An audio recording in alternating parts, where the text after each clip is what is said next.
Mr Martin McGuinness has been given leave to make a statement on the tragic events in Berkeley, California, which fulfils the criteria set out in Standing Order 24. If other members wish to be called, they should do so by rising in their places and continuing to do so. All members called will have up to 3 minutes to speak on the subject. I would remind members that I will not take any points of order on this or any other matter until this item of business has finished. And I call Mr Martin McGuinness. Thank you, Mr Speaker. Thank you very much for accepting the matter of the day into what was a shocking, heartbreaking and catastrophic accident in Berkeley, California, which resulted in the tragic deaths of 6 Irish students and very serious injuries to many others.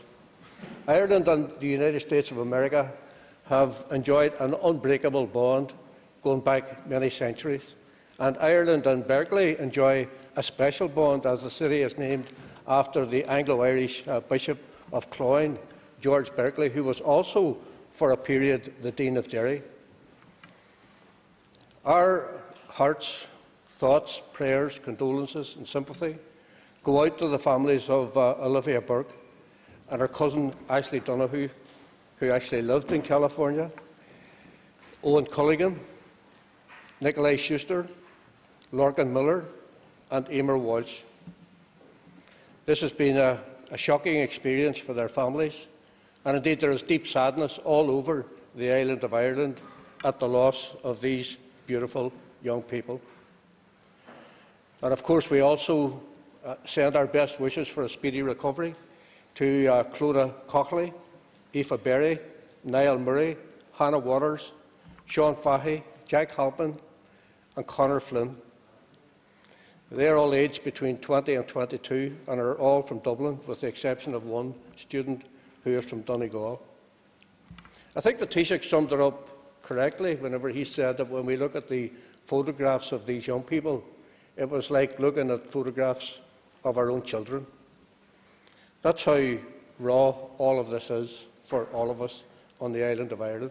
And I think it is important to let the families know that all of us in every part of Ireland are thinking about them at this time as they are about to lay to rest their children.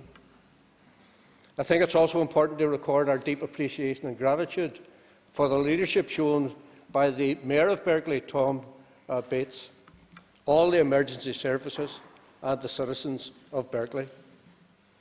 And I was very pleased to see that during the course of the Mass for the 6 young people in California, that the 9 African-American victims of the shootings at the Emmanuel African Methodist Episcopal Church in Charlestown, South Carolina, were remembered alongside the students who lost their lives in California.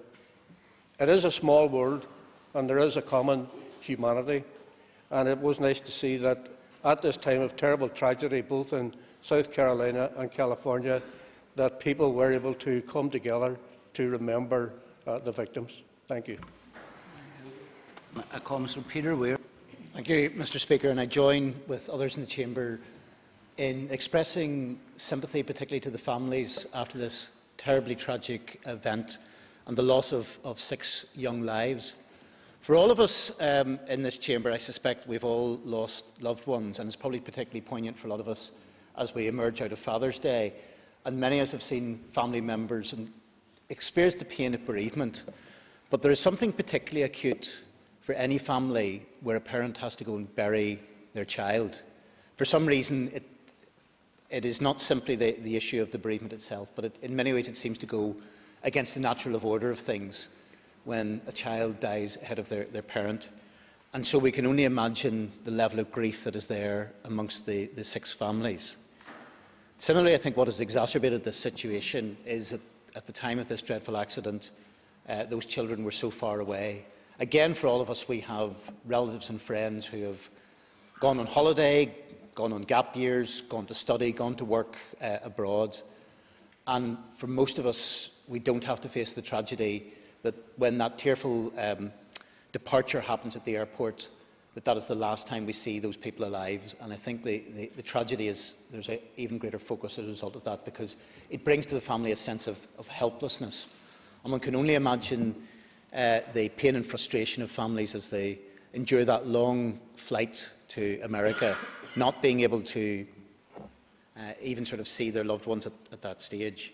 As Chair of the Education Committee, this was something that we had discussed on Wednesday in the Education Committee, and I'm sure, again, it reflects the sentiments of this Assembly, have written to Berkeley to express, as a committee, our sorrow at the loss of these tragic young people, all aged 21 and 22, with potentially a great life ahead of them, now all sadly cut short.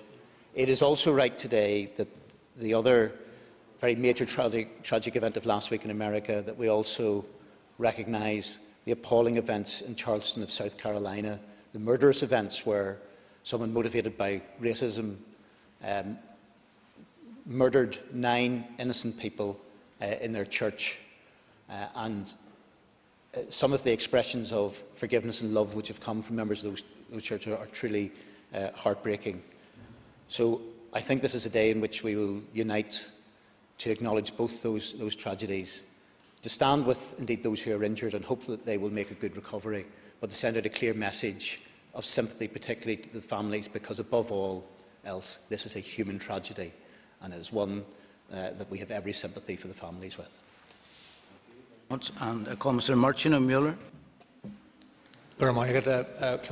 I just want to add to the sentiments and statement of the Deputy First Minister in relation to Mayor Tom Bates, who is a great friend of this city and this country, and his wife, Senator Lonnie Hancock, who last week proposed the adjournment of the State Senate of California in condolence and in sympathy with the victims of the Berkeley tragedy.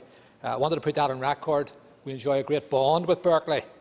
It is, of course, named after Bishop George Berkeley, the Anglo-Irish bishop, and I hope and trust that in the time ahead that bond with Berkeley will be strengthened by this tragedy.